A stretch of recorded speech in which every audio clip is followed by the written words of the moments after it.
Krimi i organizuar dhe figurat të pastrimit të parave vijojnë të mbajnë duart në buxhetin e shëndetësisë. Një bos i njohur droge dhe prostitucioni në Itali, dënuar me 11 vite burg, kryeson listën e kompanive sa i takon tenderave me vlerën më të madhe në Ministrinë e Shëndetësisë dhe degët e saj. Bëhet fjalë për Lefter Lamajn, një personazh i dënuar me 11 vite burg për aktivitet kriminal në Itali, i cili qëndron pas kompanisë Davis SHPK, me objekt në fushën e lavanderisë, kompani të cilën e ka kaluar në emrin e bashkëshortes së tij pa letra, Kristinka Leka. Kompania Davis SHPK, me emër të ndryshuar në Abis, ka marrë 29 tendera me vlerë 26 milion euro në shëndetësi, duke monopolizuar shërbimin e lavanderisë. Kompania e bosit të prostitucionit ka lënë pas kompanitë të tjera si Biometric Albania, GTS SHPK, OS Distrimt, Mega Pharma, Pegasus, Euromed, Montal e të tjerë, për paratë publike që kanë kaluar në llogaritë e saj. Pas një pauze në tendera në 22 gusht 2024, Lefter Lamaj ka ndryshuar emrin e kompanisë nga Davis SHPK në Abis SHPK. Pas ndryshimit të emrit të kompanisë nga 4 shtatori 2024 deri në 14 shtator 2024,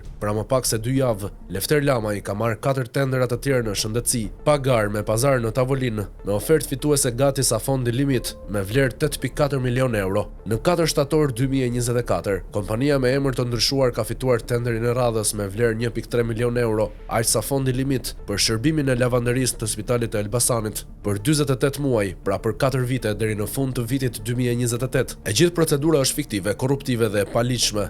Një javë më pas, në 10 shtator 2024, po nga operatori i blerjeve të përqendruara me në krye Arlinda Pogaj, e dënuar për korrupsion, Lefter Lamaj ka marrë tenderin e radhës për shërbimin e lavanderisë dhe hotelerisë për Spitalin e Vlorës me vlerë 1.8 milion euro. Në 16 shtator 2024, në të njëjtën formë, e dënuara për korrupsion Arlinda Pogaj i ka dhënë të dënuarit për prostitucion me pazar në tavolinë tenderin për shërbimin e lavanderisë për Spitalin Psikiatrik të Elbasanit me vlerë 3.1 milion euro për një periudhë 4 vjeçare. Në 17 shtator 2024, kompania me emër të ndryshuar ka fituar tenderin e radhës me vlerë 2.2 milion euro për kryerjen e shërbimit të lavanderisë për një periudhë 36 mujore në Spitalin Universitar të Traumës. Tenderi ka natyrën e koncesionit, pasi parashikon një shërbim 3 vjeçar. Tenderi dyshimtosh është i organizuar nga Agjencia e Blerjeve të Përqendruara, një agjenci e cila ka qenë shpesh objekt i goditjes nga SPAK për afera korruptive. Pra në më pak se 2 javë, Arlinda Pogaj, me ose pa urdhër, ka kopsitur letrat për 4 tendera,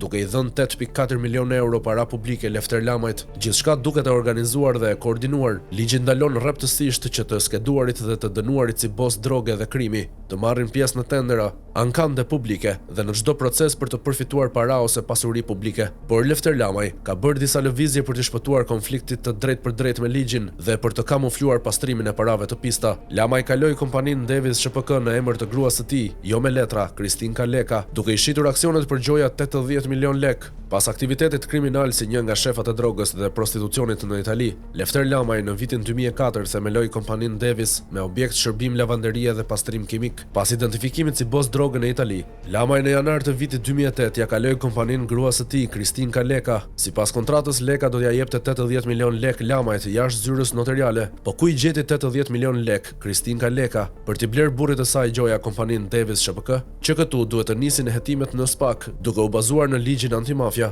Në vitin 2017, shërbimet e sektorit për hetimin e narkotikëve dhe trafiqeve të paligjshme në drejtorinë vendore të policisë Tiranë arrestuan Lefterin me qëllim për të ekstraduar në Itali, pasi ishte dënuar me 11 vite burg për trafik droge dhe prostitucion. Sipas mediave italiane, Lefter Lamaj është shefi i padiskutueshëm i grupit të prostitucionit në Piacenza midis viteve 1990 dhe fillim viteve 2000. Gjatë këtyre viteve është shënuar edhe një luftë e fortë midis bandave në këtë vend, të cilat kanë kryer shumë krime të rënda gjatë kohës që kontrollonin aktivitetin kriminal të prostitucionit në Piacenza. Një ndër krimet që kujtojnë mediat italiane dhe që ka lënë gjurmë në memorie është vrasja e amerikano-jugores Betty Pons Ramirez, 20 vjeçares që sipas mediave italiane kishte lidhje me Lefter Lamajn. Edhe pas arrestimeve, Lamaj vijonte të merrte tendera në shëndetësi nga Ilir Beqja dhe më pas nga Ugerta Manastirliu përmes kompanisë Davis SHPK, kamufluar në emrin e gruas. Pas arrestimit, Lefter Lamaj nuk u ekstradua, por ju konvertua dënimi. Ai u dënua në Shqipëri me 5 vite burg nga 11. që ishte dënuar në Itali dhe shumë shpejt la qelin.